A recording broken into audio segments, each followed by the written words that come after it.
Денеска преку малите екрани ќе го запознаете Марко Тасевски. Личност кој што во своето студио за тетоважи создава уметност или поточно кажано создава уметност на човеково тело. Да му посакаме добро утро. Добро утро, Марија, фала на поканата.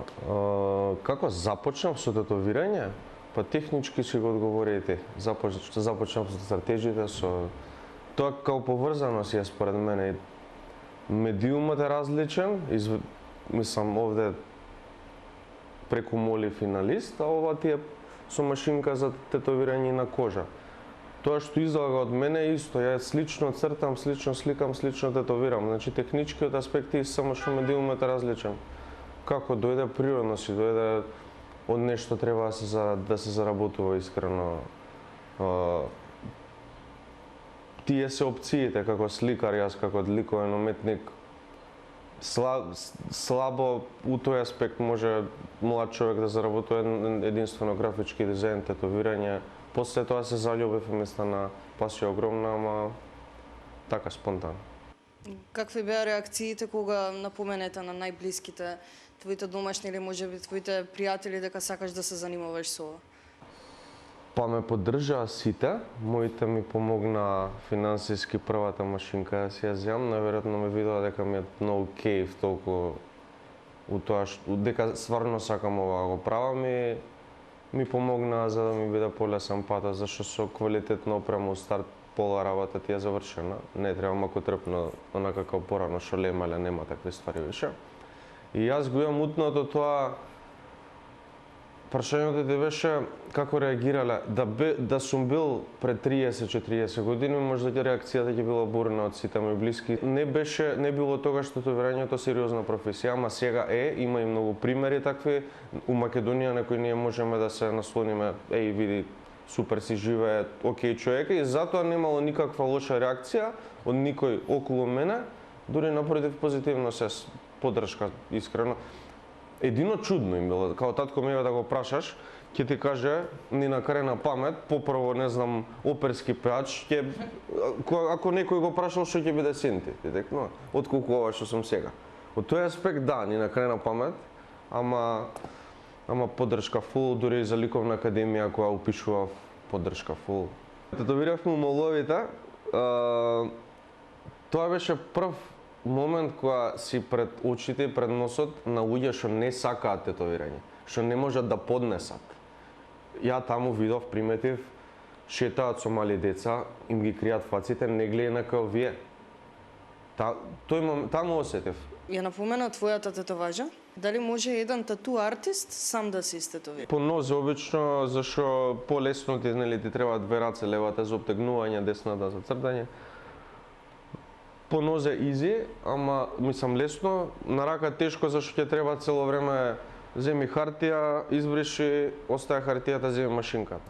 Ама е искрено по проблем, по болно, зашто треба да си исконцентриран воено да се нанесуваш сам на себе болка, како мазохистички малце. Полесна опција е друг. Полесно друг која те тетуира. Мене искрено ме боли, не трпам болка, многу, особено тетуирање ме корна. И многу полесно ми е друг која ме тетуира, се гасам, си сем на телефон, фокусиран си, зен се. А вака треба да си активен и да црташ. Многу ошо и не знам дали некојаш пак искрено. Треба толку многу да кризирам за тетуирање, за да земам да се тетуирам сам сега. Марко, ќе може ли да не кажеш дали има некои делови од телото кои што се најболни за тетовирање? Значи секој дел од телото си има болни места, како например, ако почнеме од раката, тука околу зглобот, лактот, овде, нели, позади лактот или како му доаѓа. Верувам бидејќи е нежно место. На кај мишката, рамото, корене, тука кај коските, клучна коска, ребра да не премамуваме, препони, глушт, колено, испод колено, глава да не збориме. Така да, у принцип, боли и треба да боли, интересно да боли, не идеш на масажа, идеш да те тетовираат. И се издржува, да, не да ги плашиме сега. И најчестото прашање и најчестиот одговор мој, мала тетоважа не боли никаде, голема боли секаде. Спремате се за голема ако правите. Психички, физички. И сега сакам да слушнеме некоја интересна случка. во однос на, не знам, дошол некој кој што сака да се тетовира за прв пат, многу го боли, па ти мрда многу во тој момент. Се борам сам со себе и со него. И анестези, тука си психолог, тука и ајде брат, можеш, ле, жити се. Тука мораш да му збориш, мора да комуницираш. Не можам јас слушалки пример денеска да ставам. Ништо се сноѓаме, ставаме анестези, прскаме, ама не е ни он крив, едноставно има луѓе што не можат да седат мирни, што не можат поише од 5 минути и толку го фаќа хистерија, мора да стане пауза, направи. Секој различен карактер е, треба да се прилагодиме. Дали има некој тип на луѓе кои што би ги одбил? Искрено не, ми текнува, можно е.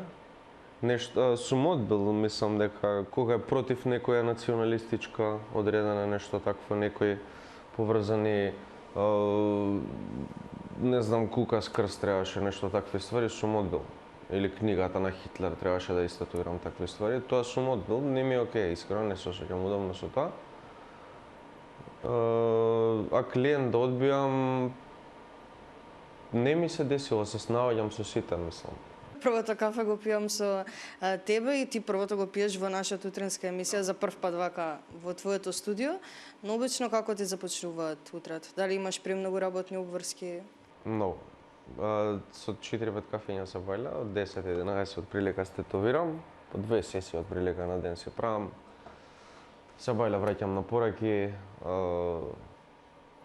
Доброто е што имам кој да ми помага, менаџерка у студио, поздрав до Маша, што и тетовира и писа и нејзија хаос, што она ми помага за у студиото опрема, набавки, такви ствари, консултации, што и да треба да се направи. Малце ми е олесно тој аспект да не е она, пример, ја ќе имам дупла работа, не само тетовирање. Има и вака, ама тоа, тетовирам, сакам колку толку време да одвојам за сликање, не за фотографирање, туку за сликање.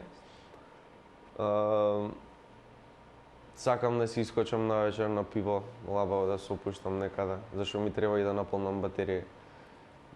Сакам баскет некогаш да си шутирам, да си пуштам филм серија, да прошетам. Така да зашто премногу е ова секојдневно, искрено тетовирам секој ден у последниве неколку месеци и за да не доживам бърнаут, што може да и ќе доживам сигурно, треба да си наоѓаш работи што ќе ти ги пунат батериите, не да е само работа и да си легнам дома кога ќе дома. Значи, попрво би избрал да имам 4 сати спиење, а да идам да искочам на пиво, отколку да спијам 7-8, а да ми биде работа и спиење.